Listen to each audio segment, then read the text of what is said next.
All right. Time to relax. Sit down. Shh. Settle in. All right. All right, sit down, Elizabeth. You're not leaving. Okay, you're staying. What a very special day this has been, spending it with all of you here. It's not just the month or season of Christmas. To me, it's the best night of the year. Family gathered around all in one place, eating and drinking and being merry. Just to find out that Deb Calvin sent a dish and not knowing which one is scary. Most of you know what I'm talking about. We just questioned some steps in the process, like good ingredients that aren't expired in a work area that's probably a mess. And what about our hands? Were they really clean after 5-finger discounting all our friends? That's a lot of pockets to be dipping into, not to wash with soap for a cleanse. I could have made it a game before dinner started, knowing each choice would make you sweat. Having 10 different dishes with a dud in the bunch is a game I call Calvin's Dinner Roulette. It's like knowing the bullet is in one of the chambers and you're made to pull the trigger. One of these dishes is Calvin infected and you're made to dig in with much vigor. We'd also have betting lines on each of the dishes with wagers adding money to the pot. And I want to clear this up before Kimmy gets excited. If you thought that means marijuana, it's not. This pot just means a collection of money that we'll pay from to the people who win. The real winners are the people who didn't eat from Deb Calvin's secret food tin. So good luck to all. If you haven't thrown up yet, I hope you keep any sickness at bay. If you're feeling a bit queasy, your stomach's uneasy, you best throw it up all the way. And just like that, the first surprise comes, and it's early, so you know there's many more. Most of you look forward to the poem every year because you want to know what I have in store. The thing is, I don't know where the night will take us at the time that I'm writing this down. This verse was written 363 days ago. I wanted to get a jump this time around. Sometimes I've done that. I'll write a few verses within a few days of finishing up Christmas. Sometimes there's topics that come quick to mind, so I might as well take care of business. Fast forward 10 months. Now it's October. I started writing earlier than ever. There's no way to get it all completed. It's become such a time-sucking endeavor. I usually don't start until early November, but it's harder to push it off so long. Maybe it's time I go back to the beginning and just make this thing a decent length song. But I know that's not what you've come to expect. You'd all be so disappointed. There'd probably be a mutiny and fights would ensue. This is my job, albeit self-appointed. I'm going to trek on through and keep on writing, another year to impress the masses. As I look around at those sitting on the floor, I'm sorry in advance for your sore asses. We all know by now that this poem isn't short. Heck, we have an intermission before we start. People go to the bathroom and grab a fresh drink, others go outside to fart. Well, everyone except Tom. He'd probably save it, then let it out for us all to enjoy. In the midst of the poem, when a one-liner's coming, he'd let her rip and just destroy it. But that's my brother from another mother. Who'd have thought I'd ever use that phrase? But honestly, it's true. It fits here perfectly, even as his fart leaves a haze. He's the classy one, that's easy to see, with his t-shirts, boots, and jeans. Nary a tie, a sweater, or blazer. He wouldn't know what a monkey suit means. Well, maybe he would, but trust me on this. His would probably have a tail. With 2 large ears and hair all over, absurdity and idiocy would prevail. He'd be the one at a formal party, dressed as Caesar from Planet of the Apes. A black tie affair, Tom sporting gorilla hair, eating bananas, figs, and grapes. But that's the guy who thinks dressing up means wearing his best Chevy hat, his sleeveless shirt tucked in his camouflage pants with his boots meant for horses or combat, a knife in his pocket, a gun in his holster. He's Hawkeye, Tim Taylor, and MacGyver. He's ready for a shootout, an oil change, or house chores, or being a zombie apocalypse survivor. Whatever the event, he's ready for it all. Although his dress code could use some improving.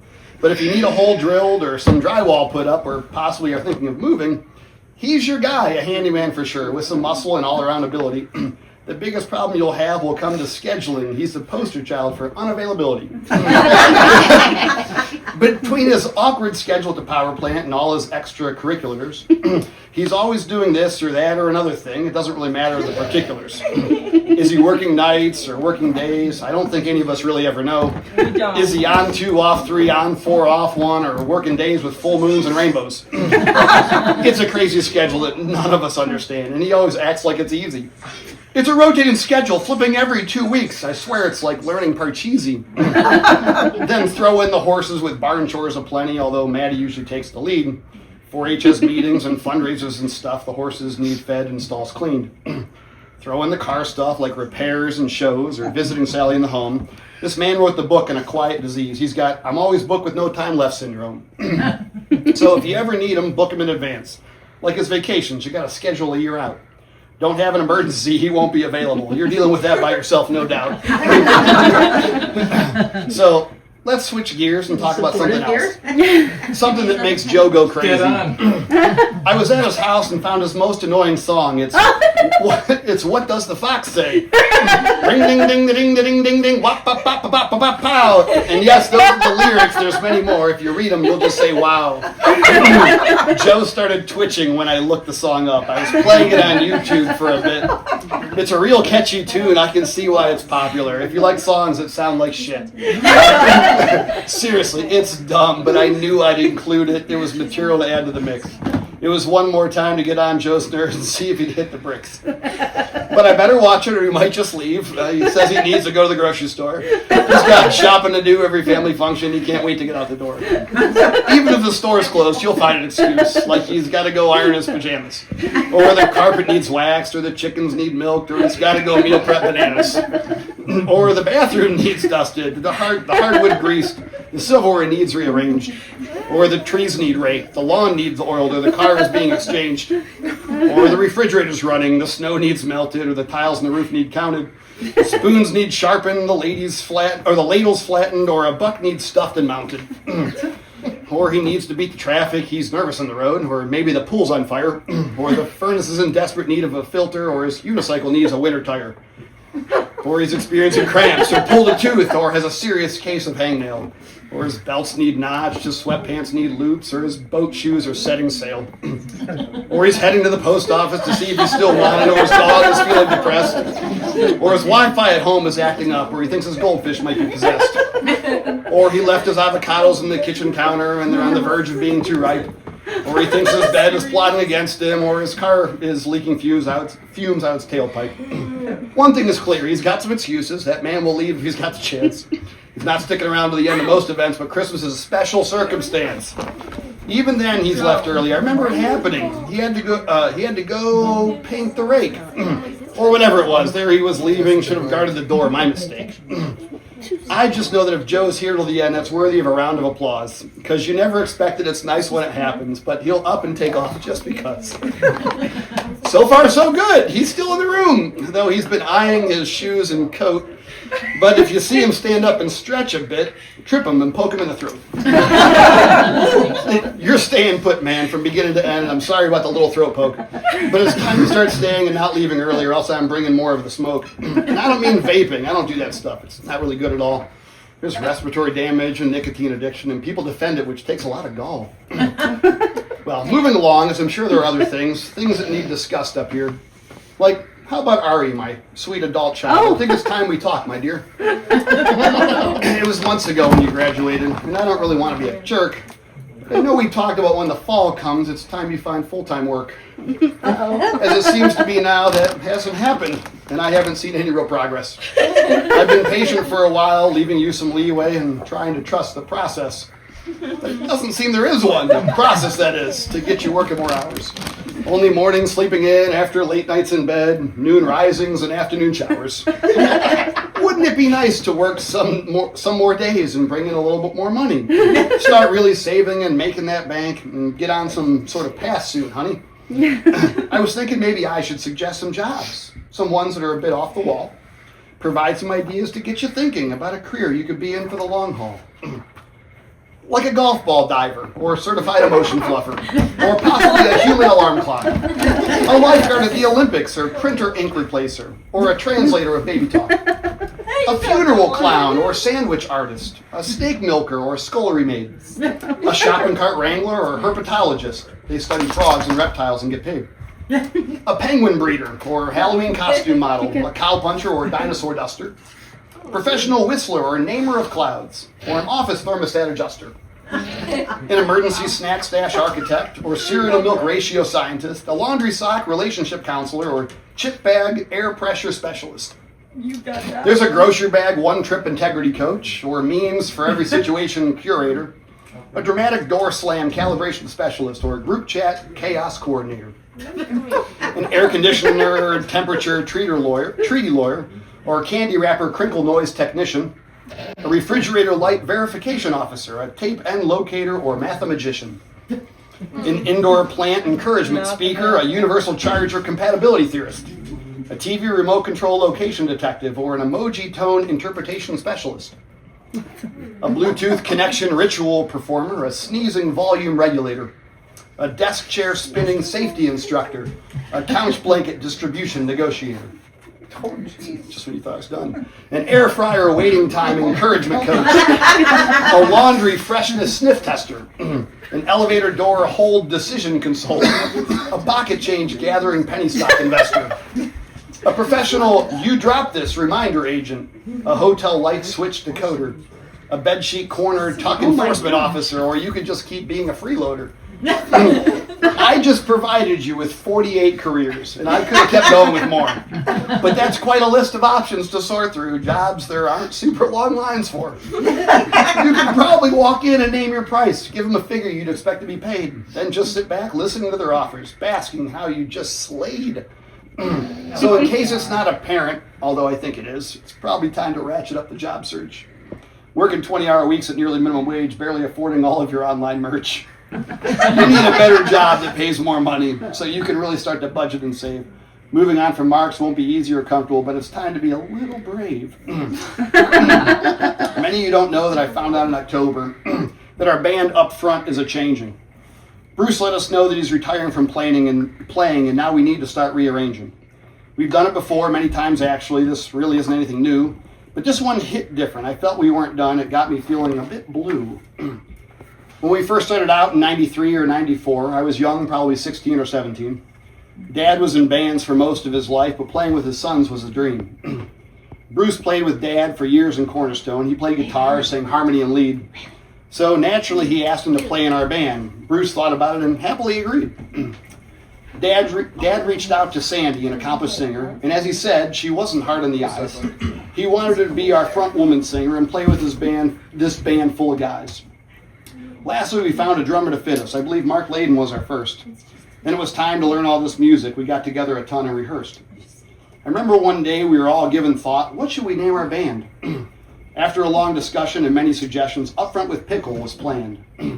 But it felt like a joke. Why with Pickle? It seemed like it needed some tweaking. Soon I suggested, how about Up Front? It's catchy and just what we were seeking.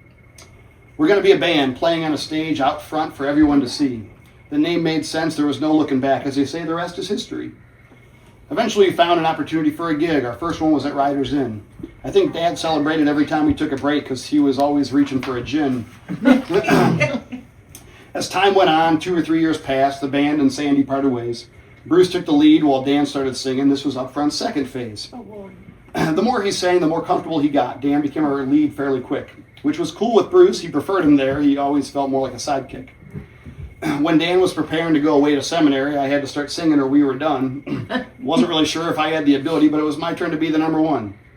I was always the center, the grounding force, the middleman amongst it all. I played my part just like everyone else. I needed to walk before I would crawl. When You Say Nothing at All was the first, in Madison at Chase's Bar. I was plenty nervous, but it was pretty much empty, and that's where I became a star. Actually, no, it didn't happen then. Not even close, if I'm honest. It was just the start of me finding a gift, and I was definitely very modest. I took the lead for plenty of years while Dan was away doing his thing. I found my groove and continued to grow. Bruce really helped me to sing. I learned to sing harmony. It was hard at first. It sounded so good when done right. I challenged myself to sing along with Bruce, and soon enough, our singing was tight. Well, what do you know? Things changed again. Dan was moving back home to stay. He wanted back in and rejoined the band, and we were full strength and on our way.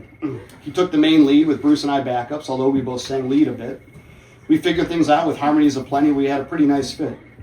Then shit hit the fan in 2020, and Dan and Up Front parted ways. I was back in first chair leading the ship, just Bruce and I on vocals for days. Mind you, all these years, let's not forget Dad. He's been on lead guitar the whole time, holding it down and providing plenty of licks, even as he's past his prime.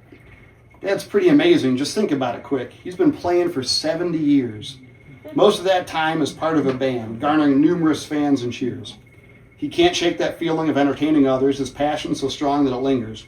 He set an example of how to persevere. This dude's out here playing with 3 fingers. With Bruce retiring from the music scene, only Dad and I are left from up front. The original group going back 32 years. If we're continuing, it's time to go hunt. I need a guitar player who picks and sings, preferably lead harmony and is steady. We played with Cliff just a couple of times. Maybe we have our guy already. I can't wait to see what Up Front becomes. I'm hoping for some gigs this next year. Maybe we'll revive our Riders Inn partnership or find some wineries where we can appear. Well, that's the update of where we're at. A new Up Front will be introduced. But for now, let me say that no one will replace you. You'll always be my guitar man, Bruce.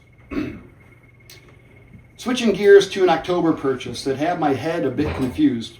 Tom and Pam drove to Pennsylvania for another project car. Of course it was used. Apparently Pam gets her own Camaro. They can go cruising around town like twins. Him and his mistress, her and her mister? I guess everyone in the couple wins. I just gotta wonder why they're accumulating cars. Their driveway looks a lot like a parking lot. There's more cars than Cleveland gets in the Muni lot. Not that that's exactly a hot spot. Maneuvering is always like an obstacle course. Just try backing out of there at night.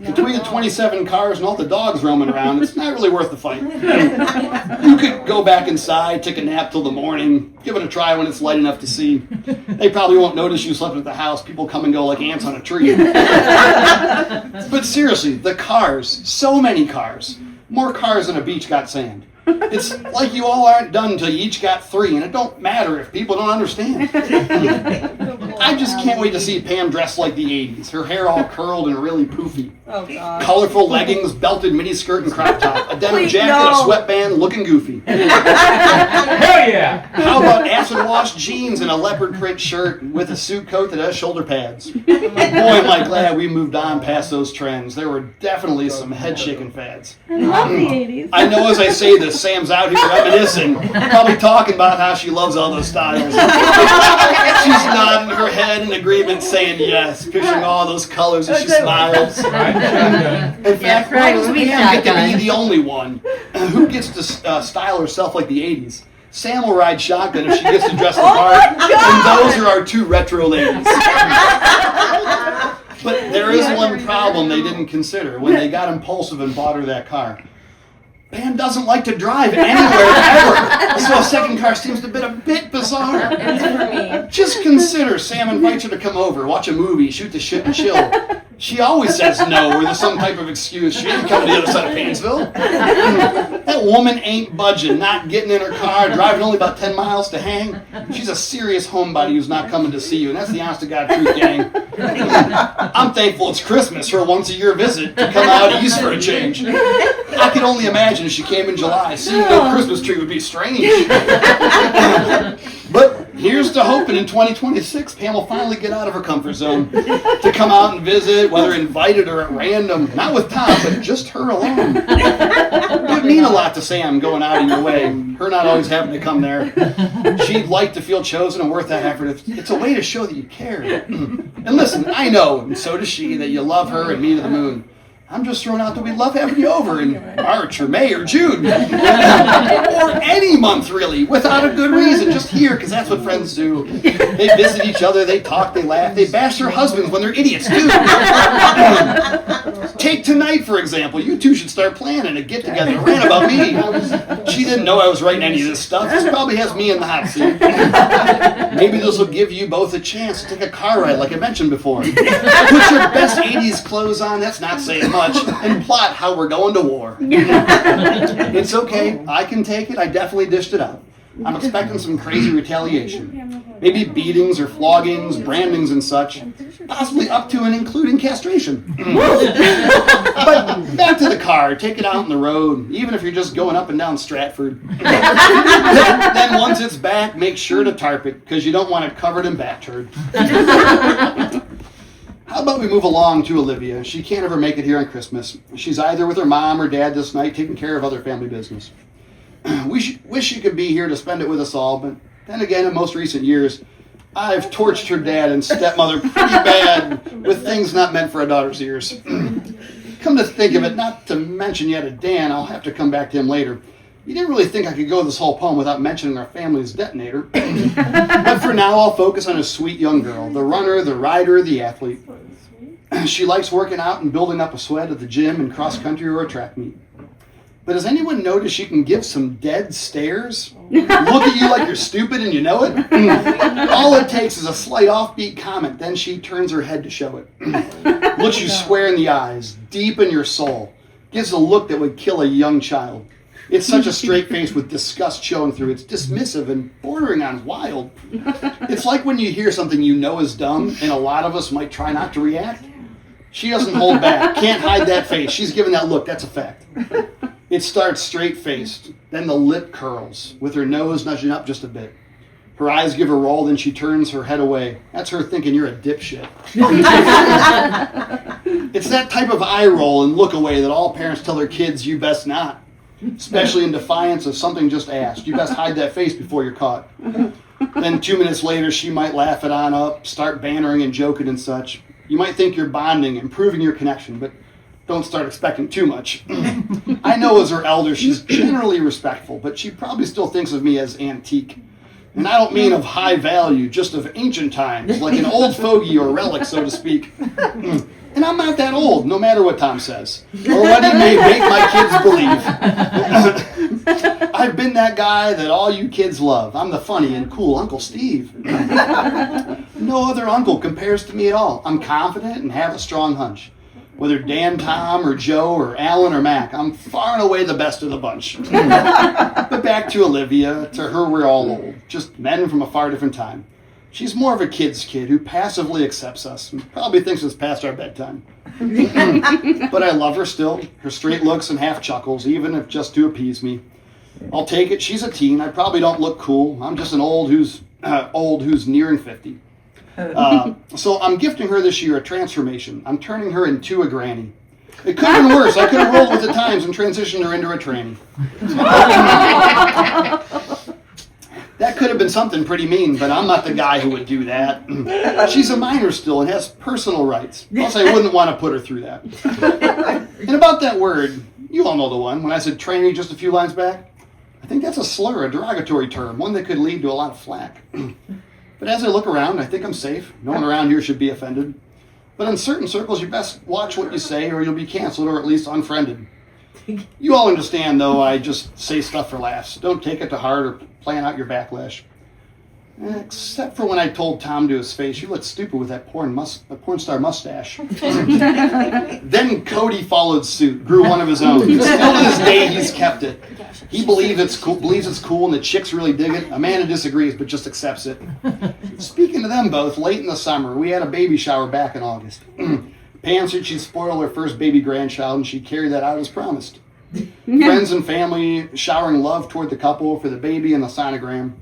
Gifts were aplenty, from diapers to baby clothes, but half of them were from Kimmy and Pam. Enough grub for an army with so much left over. There were containers to put all the food in. When all of it was over, we all had our sights on December 16th to finally see Eden Uden. Fast forward 4 months when she finally arrived. Such a beautiful, tiny little girl. Sam probably thought her and I should have another. Why not give it a whirl? I'll tell you why not. I'm almost freaking 50. I'm not graduating a kid when Tom's a great-grandpa. Walking him down the aisle when I'm damn close to 80. Yeah, that's a big old hell no. But precious baby Eden, born the 22nd, weighing only 7 pounds and 10 ounces. A Christmas arrival to have and behold for 18 more years till she bounces. Oh, that was a bit quick to look far ahead. No one wants to admit the years fly. You best enjoy these days of cuteness and giggles, singing her a nightly lullaby. They grew up so fast, you want to bottle them up, enjoy every little moment and stage. Whether crying or laughing or cuddling or smiling, there's something joyous about every age. Now, Cody and Amanda aren't here, and I knew that 7 weeks ago when I wrote their part. But they're family, we love them and miss them dearly. I include them because they're close to our heart. I'm really looking forward to them both moving back, hoping Ohio is where they ultimately land. If Pam has her way, it's not even a question. They best come back here just as Mama planned. Assuming that happens, this will be the last year where Cody spends Christmas far away. In fact, it's expected they move into Pam's house and only ever live down the hallway. We don't have room. It sounds well and good, the family under one roof, and sweet baby Eden so close. Till the crying and whining and crying overwhelm them with her daily dose. Pam would love it, no matter the annoyance, but Tom might be another story. His little bit of sleep might go by the wayside, all while Pam is basking in her glory. Amanda and Cody, what gift do they need? With a near Christmas baby this year. Whatever I give them will pale in comparison, so I need to take it up another tier. With Amanda recovering, I want to take it easy, but she needs to get active again, so I signed her up with the Minnesota Twins as a relief pitcher out of the bullpen. For Cody, it has to be something personal, something he would especially appreciate. The options are myriad. I must narrow it down, so many things to contemplate. I went through my list of his past Christmas gifts. I've already given a couple guns. I need to go bigger on a grander scale, something scary so everyone runs. The neighbor kid's frightened, the gangs pass by, the cops just look the other way. The military wonders if you might be an asset. They're just worried about any horseplay. I have just the thing. It's pretty expensive and dangerous, but I feel that I gotta. I'm giving them the largest modern day tank. It's a Russian T-14 Armada. It weighs approximately 48 tons, making it one of the heaviest tanks. And I thought, what's a tank without some ammo? So I bought him a dozen blanks. The rounds are inert, but the correct size and weight. He can learn how to load and unload. Once he gets comfortable in the hang of it all, he can graduate to rounds that explode. Back to baby Eden, the newest and freshest. I'm sure she's been spoiled enough. It's only been a few days since she's been in this world, but she probably doesn't need much more stuff. Except for diapers, you always need diapers. You can never have enough diapers. It's just too bad usually mommy and daddy are the only ones ever to be wipers.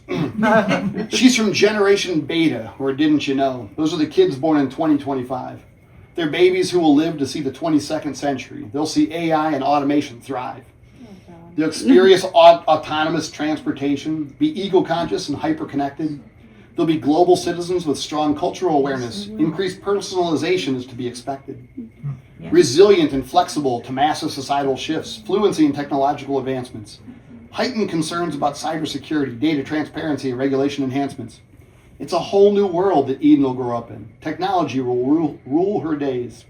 So I'm keeping it simple with no gears or computers. I'm giving her a classic bead maze.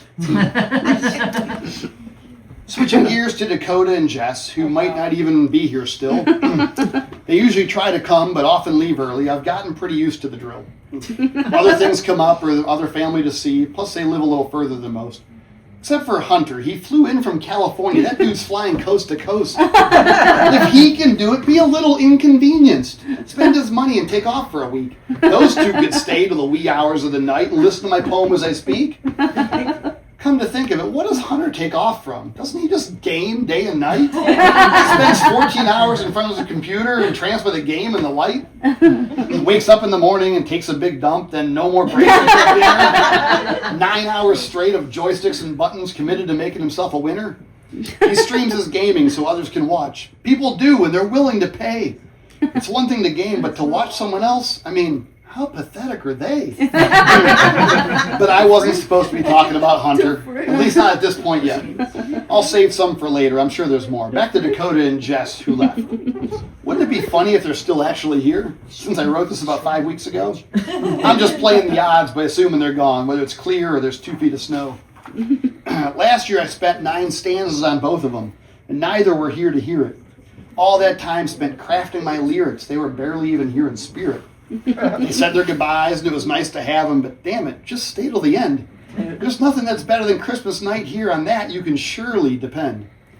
Last year, Jess went and kidnapped Dakota. Tried to hang him, but he was too fat. I was going to go easy and just say heavy, but he's not here, so I went with that. Worked out.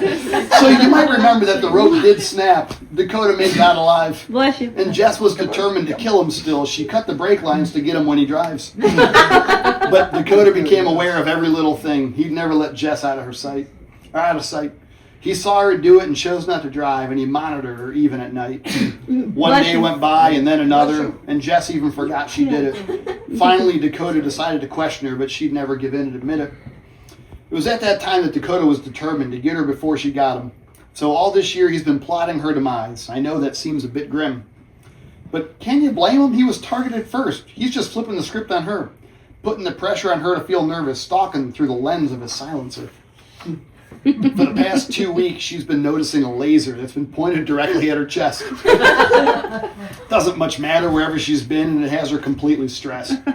Walking the dog, buying some groceries, the red dot always seems to appear. It's weird she went from last year's villain and is about to be a victim this year. I decided to help him by getting him a gift, one to set up while she takes a nap. He'll put it on the floor right next to the bed. It's an inescapable sawtooth bear trap. Once she's caught, she'll be primed for sniping. No chance to ever get away. That's actually why they left. Tonight's the night. Tomorrow morning will be Judgment Day. But I wanted to help her to get to the. I wanted to help her to keep this thing going. If she's alive, just imagine next year, I get another chance to write their next chapter of a relationship that's thriving in fear. I decided I'd leave her a surprise on her pillow, a dart gun that shoots tranquilizers. She can neutralize him before he gets her, then leave, and they're both survivors. I already can't wait to see where this goes. Next year we'll make this a threequel. One of them must be the scoundrel next year. I wonder if he will or she will. I guess we'll all be in wait and see mode for 365 days. That gives me plenty of time to dream up how they'll keep up their sinister ways. Let's take a look and see what Lizzie's doing. I want to make sure she's awake. This poem can get long, we're all aware, but it's entertaining. Let's make no mistake. The younger you are, the more you get restless. You just want to run around and play. But not tonight. Not at this time. You sit your butt down and stay. I specifically want to have Lizzie relax. It's time that I really confront her. So I can ask her, what's this obsession about? What's the deal with K-pop demon hunters? It's about three girls, Ruby, Mira, and Zoe, a K-pop girl group named Huntrix. They're pushing a release of their single called Golden, and they're also demon hunting eccentrics. Well, what do you know? 5 demons form a band. They try to steal Huntrix's fans. Watching their debut, Huntrix discovers their nature, attacks them to thwart their plans. I could go on, but I'll save you the rest. Once you watch it, you'll be consumed. I'm making Lizzie part of a new trio to build and maintain the Golden Hun Moon. It's a final seal that would banish all demons. They'd be permanently gone for good. And Lizzie would be the best hunter in the world, top of the podium as she should. And that, my friends, is how you do this. Find the details and make them shine. Make this personal so you feel my effort and know that I put in the time. Last year was Alyssa with My Hero Academia. I needed to spend time doing research. I found myself Googling quirks and All Might, even during Sunday school and church. All right, that last part wasn't really true. I just needed to find something that rhymed. But I did spend my time pouring through websites, and I really blew Alyssa's mind. She started noticing it wasn't just babble. It was stuff she knew something about. And that's the beauty of what I do and part of why y'all stick it out. But this year I'm going more random with you. It won't be related to a horse. It's something that has many acres of land. It's a 7,000-yard, 18-hole golf course. Who is this? Lizzie. I know that you've often spoken about golfing to me and many others here tonight. Oh, wait, no, this is, I think, Alyssa, right? I'm sorry. The feel of a drive that connects just perfectly, the ball jumping off the tee in flight.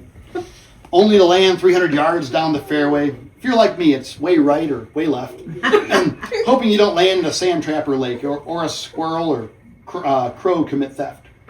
I know what you're thinking as I tell this golf story. When did I say I like golf? It's possible you said something different than that, like I really liked Santa and Rudolph. But I really wasn't listening, probably dozed off, so I made up the rest of the story. And now with some practice and stick-to-itiveness, you can go down in golfing glory. You know, who else doesn't care about golf? Her sister, the squinty-eyed Lily. I just wanted to try and open up those eyes, let them out to see the world freely. Look down the fairway of a beautiful hole, taking in all the foliage to see, grabbing your driver and preparing to launch that little white ball in the tee. You attempt to hit it much straighter than Alyssa, a smooth swing and perfect grip. All that is left is 100 more yards. You can get there with just a small chip. Once on the green, the nerves start to kick in. You can feel your heart start to flutter. But they're calm because of the gift in your hand, a tailor-made golf spider putter. That's right. I bought you the best in the biz. It was $349. I know what you're thinking. That's a lot of money. But I'm supporting athletes, not scholars. I want to start your athletic career right, and I think it just might need a jolt. But I don't care if you're dumb as a rock, an idiot, a half-liter dolt. You know who likes sports? Your older brother AJ would play all the sports. He'd pick up a basketball, football, or baseball, play on diamonds, fields, and courts. The son we never had, and Ari knows it. Every now and then she'll ask us a question. Have we ever wished that she was a boy? How dare she with such a suggestion? She knows the answer, and so do we, but none of us want to say it out loud. It seems so taboo to even think of it. Is it even parentally allowed? If I wished for another, could it possibly come true? Could I really alter history?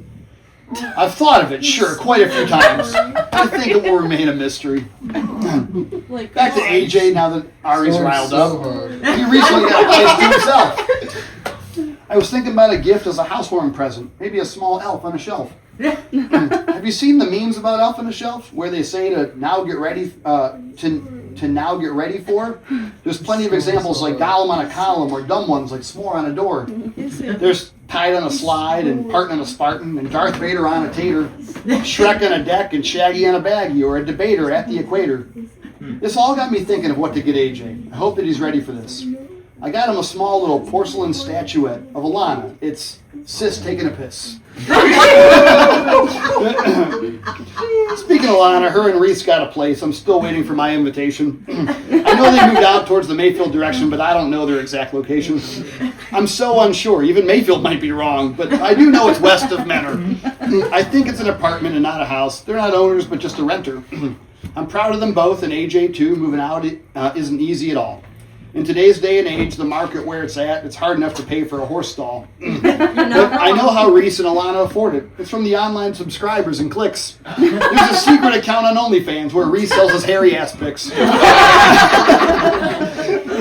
If you don't believe me, you can look it up, or the Lord can take me to heaven. Just open up the website and type in his handle. Baby Cheeks Airy Ass Man 6'7". No one really knows why he added 6'7", or how it became the meme of 2025. It started in the song Doot Doot by Skrilla, and now it's the dumbest thing contrived. It has no meaning. Seriously, it doesn't. Kids use it almost any circumstance. It could mean so-so or nothing at all. They say it whenever there's a chance. Reese grabbed hold and said, I'll use it. The viralness will help him make money. And when all you're selling is pics of your ass beard, you need to learn all the tricks, honey. So, what does Reese need more than anything? Something to make his ass gleam. I found just the thing on Amazon, of course. Sol de Janeiro Brazilian Bum Bum Cream. I have that feeling Alana feels left out, like, why does Reese get all this cream? I have nice skin and I want to stay young, and having an assortment of creams is my dream. Well, I went in a slightly different direction. No creams for Alana this year. She'll just have to steal some of Reese's, I guess, but leave him enough to take care of his rear. I plan to help Reese with his staging. She can bring him some fashionable flair. I bought her a camera, a storyboard, and light meter, and a monitor for her director's chair. Alex has probably been wondering a bit. Did he skip me for a reason I don't know? Usually he goes in order of our age. It makes sense and just seems to flow. But that's not it. There really was no reason. I just moved around a little bit. Trust me, I got you. I know how to do this. I have a list of every name to hit. You, my little gamer in front of the TV, do you ever really take a break? As I understand it, you're kind of obsessed. You'd play all day, for goodness sake. That's what inspired me to buy you this year. Something vast and boundless with no guide. It's what I had when I was your age. It's a one-way ticket to outside. I didn't like that, right? Oh, he said outside. Now he's excited. I was sitting around... What? He jumped when you said outside. I was sitting around some 30 days ago thinking of what to write about Emily Parrish. Last year I was lost. I didn't know her that well. It became a little nightmarish. I didn't want that this year, so I spent some time digging. And you know what I came to find? She's still pretty quiet, reserved, and hard to read. Looks like another year of a grind. But still, I was determined to make this personal, so I didn't give up just yet. I know she loves animals, horses, cats, and dogs, and she really wants to be a vet. But damn, for the bills and hard road ahead, she's been searching for an alternate path. It's surely been stressful as she figures things out. Best to go soak in the bath. I took on the task of finding you a job. I thought of a penguin parade conductor. How about a chameleon color consultant or a seal applause instructor? They probably sound strange, but that's the draw, like a panda snack curator. But I found just the job, so it's my gift to you, to be a professional squirrel negotiator. Colton, my man, our ginger snap firecracker, our copper crown, our crimson crop, our rusty rascal and ginger ninja, our red-bearded carrot top. I sat back and imagined what a difference it would make if I could just wave a magic wand. My gift this year is almost like a punishment. I'm making you a platinum blonde. I mean, can you repeat that? What? Can you repeat that last part? Nope. I'm making him a platinum blonde. I actually. Speaking of redheads, there's another one here. Kimmy, I'm looking at you. Last year I spent a bit of time with the weed. I'm sure you remember it too. Unless you don't, which probably proves you were high as a kite Christmas night. That makes me consider you might be high now. Somebody check out her pupils, all right? As a leader at Sheets, they're going to need you clean. Marijuana can't be flowing through your veins. You spent months preparing and getting trained. They're handing you a store in the reins. It's time to get classy. Be a businesswoman. Walk around like a boss who's strutting, but you need to be able to call it any nonsense. So I bought you a "that's bullshit" button. I know Uncle Ralph doesn't show up on Christmas. He goes to his kid's house to celebrate. But I've recently included him just because what's one more person on my plate? I felt that it's time he settles down again, and I want to help him find her. I've done a little research for the gift I'm giving. I sent him up with a profile on Grindr. Wouldn't it be funny if next year he showed up with a date that he brought along? One that he found with this networking site. To his surprise, it was a woman with a dong. For those that don't know what Grindr is, it's for the gay, bi, queer, and trans crowd. Maybe Uncle found another side of himself when he found a woman who was so well endowed. Well, that was a surprise, so let's move along to Sally. She's been struggling a bit more this year. She was moved to a home that can provide more care with people around the clock who are in need. So I want to keep it light, focus on the positive, and just figure out what's a real need. I want to make her happy and feel light on her feet, so I bought her a truckload of Kimmy's weed.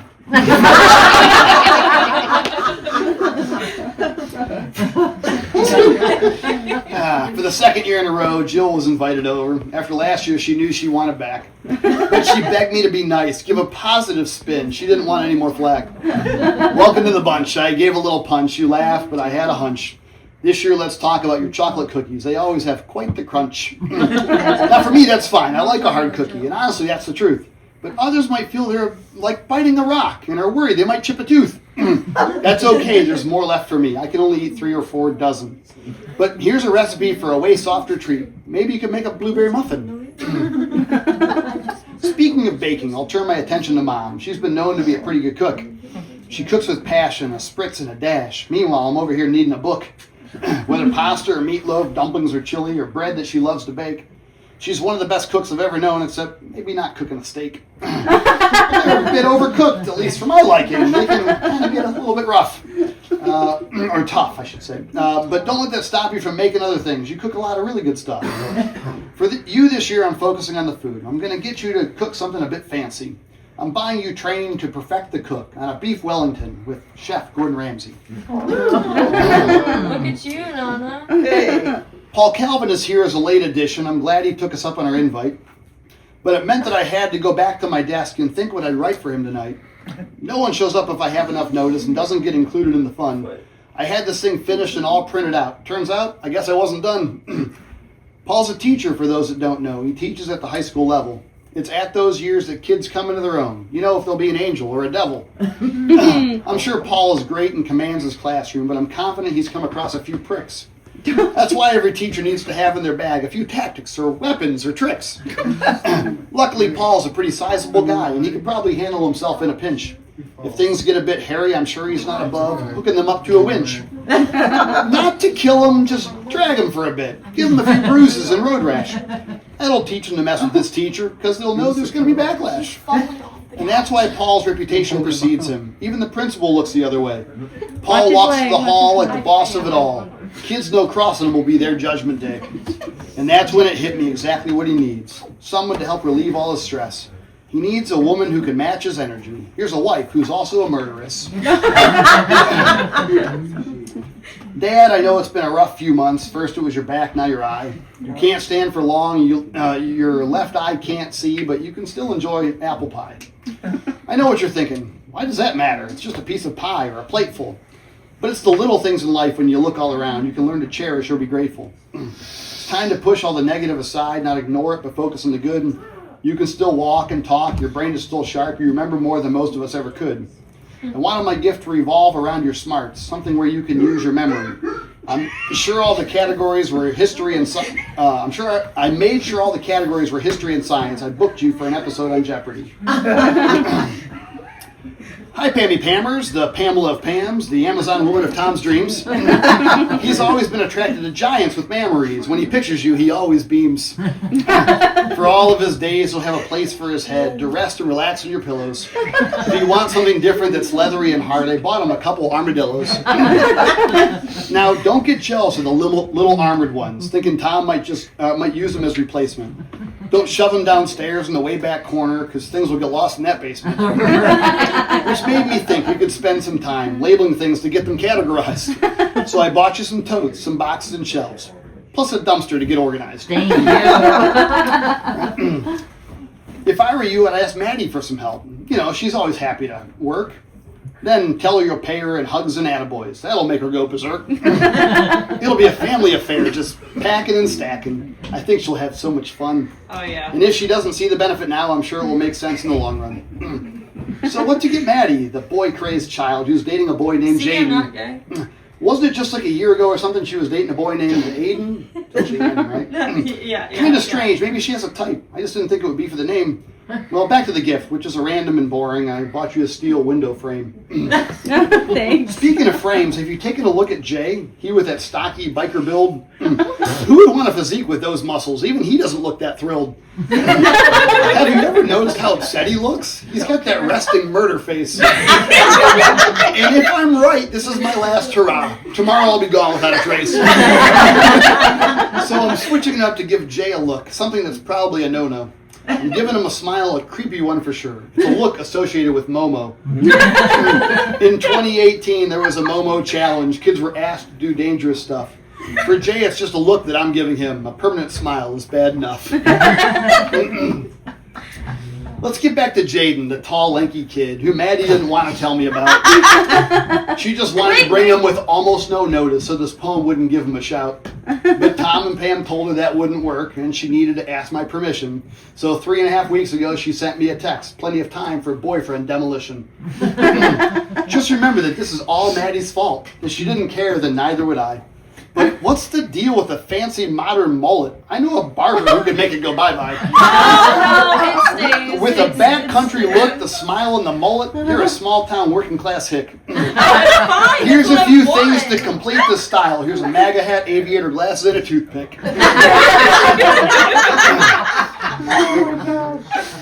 Moving along to a more taboo subject, one I was told not to mention. Because it is such a touchy subject, it might bring about a little tension. But I'm going to ask that you trust my judgment because I've got away with words, of course. I can't go all poem and not address this. Let's talk about Joe and Sandra's divorce. It's a change in the family and their family and all of ours too, especially the kids directly affected. But I've got to tell you, both Joe and Sandra, you're handling it better than expected. I'm sure it's been tough behind closed doors, living together while giving each other space. I want to commend you both during this process, navigating it with kindness and grace. The range of emotions is far and wide, numbness, regret, anger, and guilt. But there's so many positives over the last 20 years. Just look at the family you built. You might see the fractures of relationships and think they're too broken or flawed, but I've already seen evidence to the contrary. Your problems aren't too big enough for God. Give your anxieties and fears to the Lord. He's with you wherever you're standing. This year, my gift for both Joe and Sandra is a peace that passes all understanding. God heals the brokenhearted and binds up their wounds. He will strengthen you and help you. And as a spokesperson for this entire family, we're here to help you both too. Back to Hunter, my boy out west, who's traveled quite a ways to be here. He brought along a girl, I think she's a girlfriend, but with Hunter it's never really clear. She could just be a live-in, a renter like the rest, but with some benefits like being a bed buddy. Hunter's always been a long-term non-committal guy, but maybe those waters are a bit muddy. I really hope as you're growing and maturing, maybe settling down will be in the future, finding the one who you'll wear the ball and chain with and not just be a swinging smoocher. I figured out just what I want you to have. I bought you a relationship anchor. It'll keep you together with no way to escape. It's for the best, and now you can thank her. Hey, she's a good one. She's a good one. Yeah. Now what to get Liz, a girl I don't even know, but just being here means you made the list. I'm just sorry the only way to get invited meant Hunter was the one you had to kiss. I've always heard that Callie's got women, but my gut tells me there's studly men too. Instead you latched onto a wannabe Doc Gamer who's spending more in his game room than you. But listen here, Liz, he's a pretty decent guy, and I'm sure you could do a lot worse. Like, instead of a guy pretending he's a doctor, he could have pretended to be a nurse. Not that there's anything wrong with that, but if you're pretending, might as well shoot for the stars. Just in case things don't work out long term, you can kill him with these 2 Jaguars. Speaking of killing in a gnarly way, I haven't given Dan or Rachel anything yet. As I found myself thinking of what to say, my mind was blank and I wasn't upset. That doesn't mean they're not still jackasses. I can guarantee that for sure. But it means I'm keeping it real short and sweet. They can both enjoy this pile of manure. Speaking of crap, why don't I go next? Since I like handing out shit all around. I always dish it out, the shots be flying, I'm here to be recognized and crowned. There's some ego to this, I take pride in it all, knowing none of you could do what I do. But it's more than that, I can feel it in my bones, none of you would ever want to. It's a passion of mine for the past 13 years, and yes, it's a holiday time stressor. That's why for my gift I've given this some thought and I'm naming my rightful successor. You're probably thinking, please don't point at me. And trust me, with that I agree. That's why in the future, many years down the road, I'll be replaced with ChatGPT. Perfect. Ariana, my dear, my graduated daughter, I'm glad to see your future so clear. When I've dreamt of your future, it's always the same. I wanted you to be a cashier. Counting that change with your math skills so. Wondering what's a quarter and a dime. I know. Scanning and bagging while smiling ear to ear. Your efficiency and effectiveness sublime. Who knows, someday you might move up the chain, become manager or some other bigwig. But no matter the job or title you hold, I'm proud you're my daughter, pig. I thought as I typed this, what gift I could give, and outside my window was a blizzard. It was right at that time it hit me like a freight train. I'm sending you to school to be a wizard. I was like, sure. Now, Anthony, please don't be scared by it all. There's plenty of good wizardly traits. Of course, they're a bit odd and overly dramatic, secretly petty, and not the best roommates. But with how much you like Ari, I'm sure you'll brush it off. It's all just a nuisance to you. At least she's pretty. What's a magical misfire or a questionable potion or two? You have your flaws too. I'm sure there are many. Remember, you said don't hold back. Your feet are so big they need their own zip code. Your jeans reveal an awkward crack. But I want you to feel welcome in case you come back. You're an energetic worker who's dynamic. Gosh darn it, you need to learn how to start lounging. Here's a heavy-duty job site hammock. Tegan, my lovely special boy crazed girl, that might be a little exaggeration. But you do like boys, and there's been a few, but you're only in the stage of communication. We're talking, you say, like, what does that mean? Make a decision to make it official. Because hanging and talking and even some kissing seems like a label would be beneficial. But I guess that's how kids are doing things these days. They're talking for months never ending. Like, someone needs to just ask someone out, progress all this relationship pretending.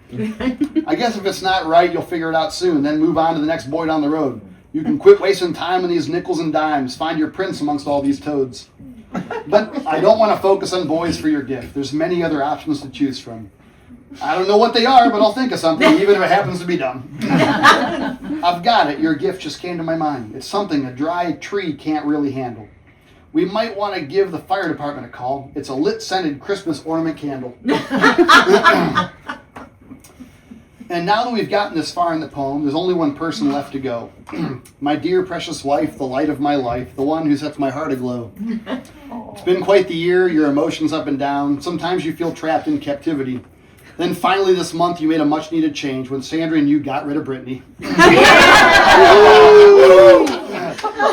It's been a long time coming putting up with her lies, no matter how big or small, but not feeding or watering or other stupid shit was ultimately her final downfall. She continued screwing up at an impressive rate. It's amazing she got anything right. A water bucket left empty, a hay bag forgotten, a stall door left open at night. Feeding too early or only feeding hers, almost never having water buckets prepped. Stalls that were dirty, wheelbarrows not dumped, and an aisle that was rarely swept. The definition of a train wreck, unorganized chaos, a disaster that's world class. You made the right choice to say good riddance and don't let the door hit you in the ass. Now, baby, you need to start chilling a bit more. Leave all of her shenanigans in the past. She's left the fairgrounds and your life for good. You're free from her toxicity at long last. Everything's cool and calm and relaxed. Peace has settled in just right. I'm giving you a gift to make sure she don't come back. Here's a fuse and a big stick of dynamite. And just like that, there's an explosive end. The poem has finally come to a close. Another new record of verses galore. No matter what, this poem always grows. But one thing's the same year after year. It's not what all these presents cost. God sent his son to a town in Bethlehem so he could be a savior to the lost. Thank you all for indulging me year after year with this tradition. I look forward to it every year, and I hope you continue to as well. Thank you for joining me. Merry Christmas, Skillman's, Merry Cranberries, Dells, Alicia's. I have your last name. Everybody, thank you very much. Appreciate it. And you get this for sure.